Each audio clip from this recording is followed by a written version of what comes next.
was a little girl, I went to Hebrew school. It was a Reformed synagogue, and we studied the Holocaust. And I was very upset. I remember asking my father, why? Why did the Germans do what they did?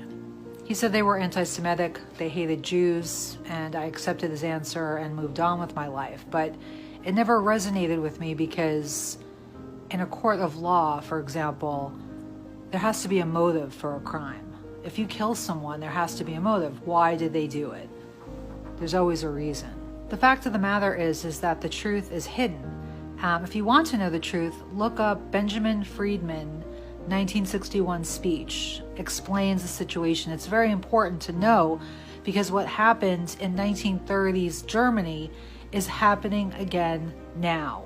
Here's a brief summary. World War I was from 1914 to 1918. In 1916, Germany was totally winning and England was considering a surrender. However, Zionist Jews went to England and said, don't surrender, you can still win. If we bring the Americans into the war and you promise us Palestine, you'll win the war. They had no right to give them Palestine, but that's what happened. And so over 100,000 Americans were killed, over 200,000 Americans injured because of this deal. But that's what happened, and Germany lost. Not only did Germany lose the war, they had to sign the Treaty of Versailles, which was a very unfair reparations agreement, and it crippled the German economy. When the Germans found out that the Zionists went behind their back, their own countrymen went behind their back and made this deal with England to bring the United States in the war, they were understandably very upset. Friedman makes the analogy, and this is exactly what it would be like. Imagine America, we're at war with Russia and we're winning. And the Chinese in this country, in America, make a secret deal to have the Chinese help Russia, and then we lose the war. How would the Americans, how would we feel about the Chinese living in this country? Obviously, this didn't happen. This is just an analogy. And that's exactly how Germans felt about Jews in 1920s Germany. However, they didn't harm them, but that's just how they felt.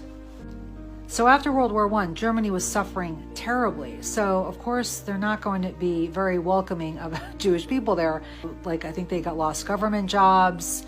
And we hear these stories from the Jewish perspective, but we never hear it from the German perspective. So the Jews of the world had a meeting. And long story short, they told Germany, you have to treat the German Jews like everyone else. And Germany was like, no.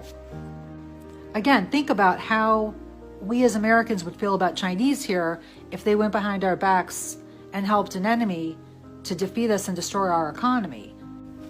So in 1933, Germany, the Jews of the world Jewry, declared economic war on Germany. So the leader of Germany in the 1930s, his initials are AH, he did not initially want to Jewish people, and the Germans too, they just wanted them to leave, and that's exactly what the Zionists wanted.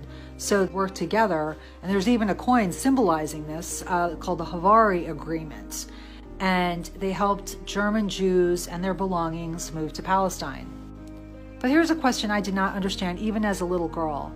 If the people who had the power to get Palestine had the kind of money and power to do that, didn't they have the money and power to stop what was happening to the Jews during World War II, right?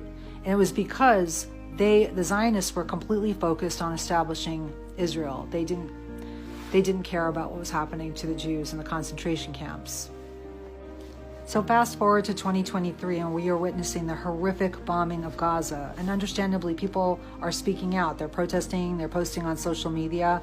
And here in the States, what's happening to them? They are being fired.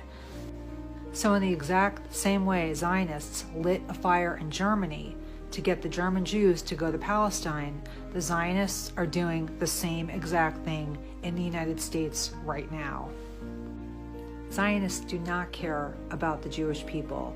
The whole goal of World War I and World War II was to create Israel and destroy strong sovereign nations like Germany, Italy, and Japan, and create a one-world government. And their goal is to take down the American economy. And we need more Jewish people to speak out. That's why I'm making these videos. We've been lied to about our history. You need to relearn everything and speak out because of the way that they look at the Gentiles. And if you read the Talmud, you'll know what I'm talking about. Jews have to speak out en masse. It's the only thing that's going to stop this.